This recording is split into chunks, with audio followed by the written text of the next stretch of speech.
हिंदू देश के दहशतगर्द हैं, उन दहशतगर्दों ने फायरिंग की है, शाह फैसल पे पथराव किया है। जितना ये महाजिर कौम साबित करेगी अपने मुल्क के साथ, अपने इदारों के साथ खड़े होके ये बाने पाकिस्तान का मुल्क है, ये महाजिर जिया फाक। रैली में किसने मुल्क के खिलाफ नारे लगाए थे? आप जिसके उठाने की कोशिश कर रहे हो ना, हम वो समझ रहे हैं। हिस्ट्री ऑफ पाकिस्तान का मुताला अच्छी तरह कर ले कि सबसे पहले करारदाद पाकिस्तान अगर किसी सूबे ने कानूनी तौर पर मंजूर की थी तो वो सूबा सिंध था। तो उसूली तौर पर अगर देखा जाए तो पाकिस्तान को कानूनी सूरत में बनाने वाले सूबा सिंध के लोग थे। आप होते कौन हैं सिंध के लोगों को हुब्बुल वतनी या गद्दारी का सर्टिफिकेट देने वाले? अरे भाई, पाकिस्तान की जो हिस्ट्री है प्रॉपरली उसका मुताला कर ले। अगर आप में इतनी हिम्मत, गैरत और जुर्रत थी दिफा करने की, उनके करीब जाके वीडियो बनाते। 2 किलोमीटर की दूरी पर तुम खड़े होकर बात कर रहे हो, इससे अंदाजा हो गया कि तुम्हारे अंदर कितनी गैरत और हिम्मत है। ये क्या करना चाहते हैं कि कराची के अंदर, मैंने पहले भी बताया है कि मुख्तलिफ जबान बोलने वाले लोग, आबादियां अमन से रह रहे हैं काफी सालों से।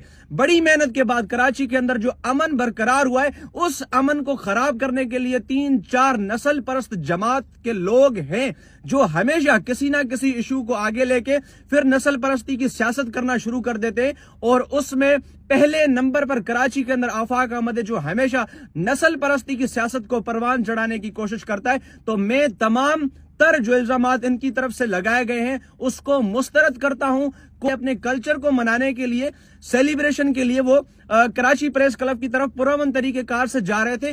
कोई उनके पास असला मौजूद नहीं था, कोई उनके पास जो क्लाशनकोफ मौजूद नहीं थी, कोई उनके पास बम मौजूद नहीं थे। फिर भी पुलिस ने जिस तरह उनके ऊपर तशद्दुद किया, वो वीडियोस आपने रात के टाइम देख ली। और गलीज गालियां सिंध के उन नौजवानों को दी गई जो अपना कल्चर डे, अपनी क्या कहते हैं कि वो कौमी ईद का दिन मनाने प्रेस क्लब पुरअमन तरीकेकार से जा रहे थे। तो मैं इन तमाम चीजों की मजम्मत करता हूं। और बासित जैसे जो भी नमक हराम है, जो सूबे सिंध में रहते हैं, सूबे सिंध का खाते हैं, फिर भी सिंध से गद्दारी और सिंध से दुश्मनी वो हर वीडियो में दिखा देते हैं। जिस तरह इसने बात करके बता दिया है, आप हमें सिंध के लोगों को हुब्बुल वतनी या गद्दारी के सर्टिफिकेट देना छोड़ दें। और आप जिनके उठाने की नाकाम कोशिश कर रहे हैं, हम वो भी समझ रहे हैं।